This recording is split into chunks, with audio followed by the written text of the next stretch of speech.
friends, how are you? I hope you all doing well. Friends, आज हम बात करने वाले हैं the modal verb can be. Can be का मतलब होता है हो सकता है। किसी चीज़ की या किसी व्यक्ति की स्थिति या कंडीशन को बताने के लिए, उसकी संभावना को बताने के लिए हम बात करते हैं कैन बी की। जब हमें किसी चीज़ की पॉसिबिलिटी बताना हो तो उसके लिए हम कैन बी की हेल्प लेते हैं। चलिए, जैसे हमें कहना हो कि वह इस वक्त घर पर हो सकता है। ये पॉसिबिलिटी है कि वह इस वक्त घर पर हो सकता है, नहीं भी हो सकता, पर पॉसिबिलिटी यही है कि वो घर पर हो सकता है। तो हम कहेंगे he can be at home right now. वह ऑफिस में हो सकता है। He can be in the office. अगले साल तक मैं मैनेजर हो सकता हूँ। I can be a manager by the next year. Mobile table पर हो सकता है। Mobile can be on the table right now. वे बाजार में हो सकते हैं। They can be in the market. वह इस वक्त स्कूल में हो सकती है।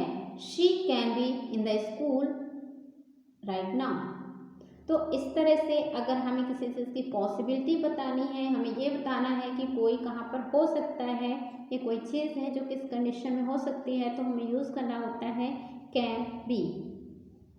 कैन बी का एक और मतलब होता है जिसे हम कहते हैं कैन बी प्लस वर्ब की थर्ड फॉर्म के साथ में किया जा सकता है, यानी ऐसा काम किया जा सकता है, कोई काम हो सकता है उसकी पॉसिबिलिटी बताने के लिए। चलिए देखते हैं, ये वर्ब के साथ में आएगा।